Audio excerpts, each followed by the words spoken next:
So ఇప్పుడు elections రాబోతున్నాయి కదా, మీ నియోజకవర్గంలో ఏ అభ్యర్థి గెలిచే అవకాశం ఉంది? వైసీపీ జగన్ ఓకే, ఖచ్చితంగా వస్తాడు 100%.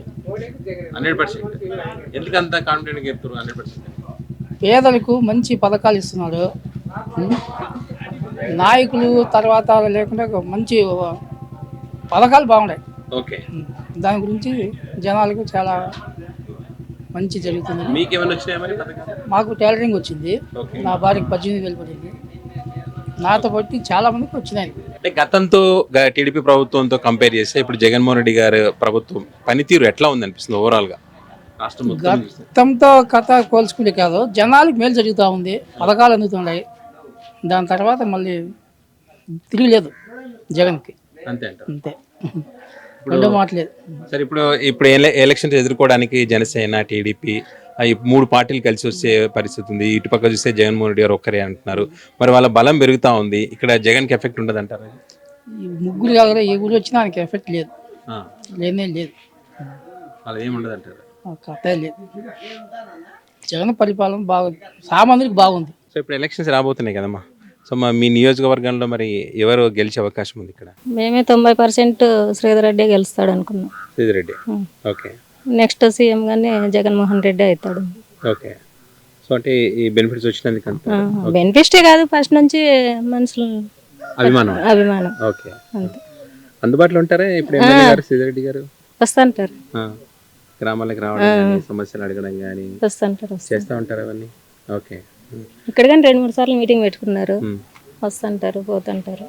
మరి అప్పుడు ఆయన దృష్టికి ఏమైనా సమస్యలు తీసుకుపోయినారా? సైడ్ కాలువ ఇచ్చింటే అది క్లీన్ చేయించేసినారు, పెట్టించినారు. స్పందిస్తారు ఏదన్నా కూడా? ఓకే. సో ఇప్పుడు ఇంకా రాబోయే రోజుల్లో వేరే పార్టీల కూడా వస్తారు. ఎవరెన్ని సంక్షేమ పథకాలు ఇచ్చినా డబ్బులు ప్రభావం చూపిస్తాయి అంటారు కదా, ఆ టైంలో డబ్బులు ఎక్కువ ఇస్తామంటే మారే అవకాశం ఉంటుంది? అది వాళ్ళ అభిమానం. అది ఇప్పుడు మా అభిమానం అయితే పక్కా వైఎస్ఆరే, మేము వేసే వైఎస్ఆర్కే. వాళ్ళు అంతకు 2 ఇంతలు ఇచ్చినా మేము మారము, చేయదమ్మా కదా, మేమైతే ఫిక్స్ అయిపోయినాం. ఏం ఫస్ట్ నుంచి అదే దాంట్లోనే ఉన్నాము మేము. అక్కడ పోయినలే ఇక్కడ పోయినలే, మా ఫస్ట్లో నుంచి అక్కడి నుంచినే ఉన్నాము, స్టార్టింగ్లో నుంచి. ఇట్లా మహిళలు మీకు అంతా పరిచయాలు ఉంటారు కదా, వాళ్ళు ఏమనుకుంటారమ్మా, మహిళలకు ఏమైనా బెనిఫిట్స్ అందినాయి అనుకుంటారు? వేస్తాం, మాకు అన్ని ఇచ్చినారు కాబట్టి మేము వేస్తాం ఓట్ అంటారు. ఓకే. మహిళలందరికీ మేలు జరిగింది గవర్నమెంట్. ఇప్పుడు మా దాదాపు అంటే 2,65,000 మాపే అయిపోయింది మాకు లెక్క. ఓకే. సున్నా వడ్డీది ఒకసారి 19,000 పడింది, ఒకసారి 12,000 చిల్లర పడింది. ఇంకా ముందు సంవత్సరంలో పర్లేదు, ఇప్పుడు ఇంకా అవసరాలు పర్లేదు ఇప్పుడు. ఓకే. మహిళలకైతే మంచి జరిగింది. ఓకే.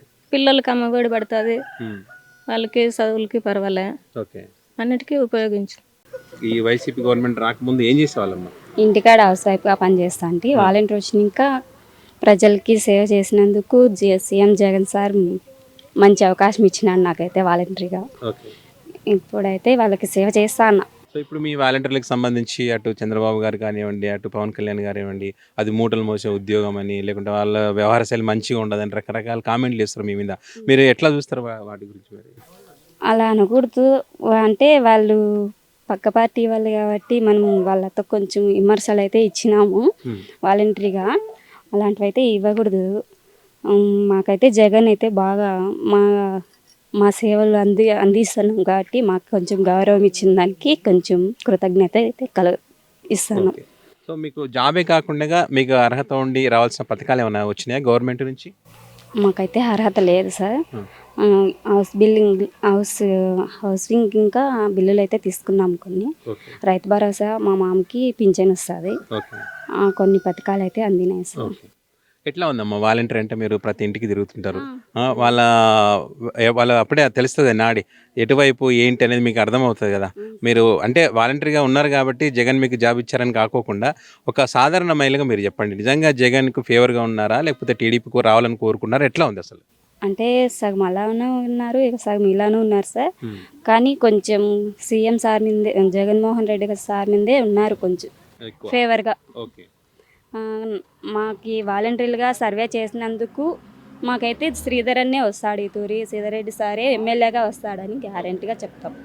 ఆయన పనితీరు ఎట్లా ఉంది శ్రీధర్ రెడ్డి గారిది? ఇప్పుడు రావడం, సమస్యలు వినడం, జనరల్గా ఇవన్నీ తిరిగి ప్రాంతంలో సమస్యలు తెలుసుకోవడం అట్లాంటివి చేస్తారా ఆయన? చేస్తున్నాడు సార్, వస్తున్నాడు, మీటింగ్లు పెట్టుకుంటున్నాడు, వాలంటీర్లకి పర్లేదు సార్.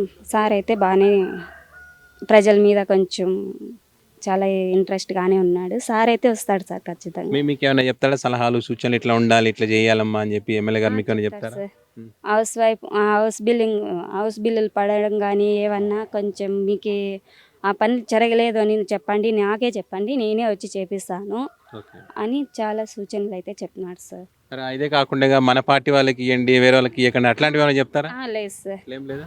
కులము మతము చూడొద్దండి. మనకి మన పేదవాళ్ళే మనకు కావాల్సింది. అలా ఏం పార్టీ పరంగా అయితే చూడొద్దండి. ఆ పార్టీ అన్నా కానివ్వండి, వాళ్ళకి మన సేవ అందేట్టుగా చూడండి అని చెప్పినారు సార్. చేయమని చెప్పినారు సార్. అంటే మరి వేరే వాళ్ళు వాళ్ళ పార్టీకి ఇచ్చుకుంటారని చెప్పి ప్రచారం చేస్తున్నారు ఎందుకని? ఏం లేదు సార్, అట్లాంటిది ఏం లేదు. అందరికి ఇమ్మని చెప్పినాడు సార్.